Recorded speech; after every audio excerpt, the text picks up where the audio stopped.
Hello friends, star Nimmala YouTube channel చూసిన ప్రేక్షకులకి ఈరోజు స్టాక్ మార్కెట్ భారీ లాభాల్లో సూచీలు. సెన్సెక్స్ 1100 పాయింట్లు, నిఫ్టీ 22,800 పైకి.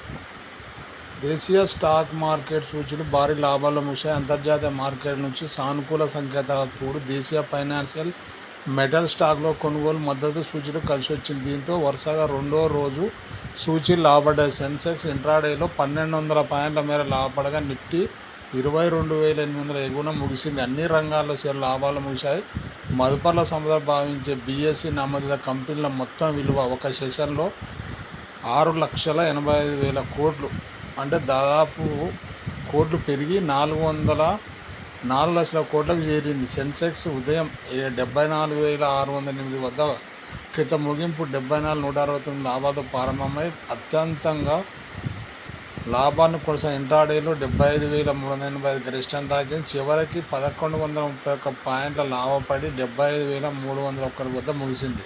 నిఫ్టీ సైతం 325 పాయింట్లు లాభంతో 22,834 వద్ద స్థిరపడింది. డాలర్తో రూపాయి మార్క విలువ 27 బలపడి 86.54గా ఉంది. అయితే సెన్సెక్స్ 30లో చూస్తే Zomato, ICICI bank, Mahindra and Mahindra, Tata motor, L and T షేర్లు ప్రధానంగా లాభపడ్డాయి. Bajaj Finserv, Bharti Airtel, tech Mahindra, Reliance నిధి నష్టాలు చవిశాయి. అంతర్జాతీయ విపణిలో బ్రెంట్ క్రూడ్ బ్యారెల్ ధర వచ్చేసి $72.11 వద్ద కొనసాగుతుండగా బంగారం ఓన్స్ వచ్చి $3,034 వద్ద ట్రేడ్ అవుతుంది.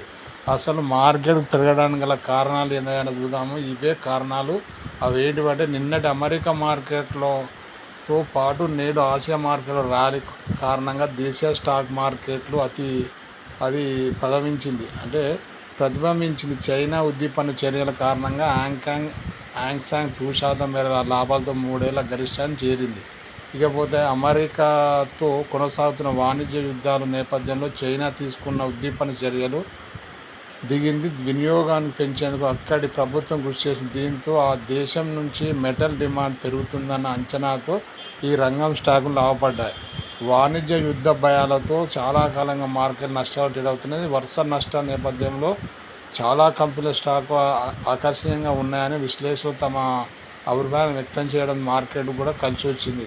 ఇకపోతే భారత వాణిజ్యంలో 3.5 ఏళ్ల కనిష్టాన్ని దిగిన మార్కెట్ సెంటిమెంట్ బలపరిచి 2025 ఆర్థిక సంవత్సరంలో Q3 జీడీపీ వృద్ధి రేటు 6.2% నమోదు కొనడం, పారిశ్రామిక ఉత్పత్తి రేటు వచ్చేసి 5.21% పెరుగుదల, స్థూల పన్ను విషయాలను 16% పెరుగుదల, రిటైల్ ద్రవ్యోల్బణం 3.6%కి తగ్గడం సానుకూల అంశాలు మార్కెట్ ర్యాలీ కారణమని విశ్లేషకులు పేర్కొంటున్నారు.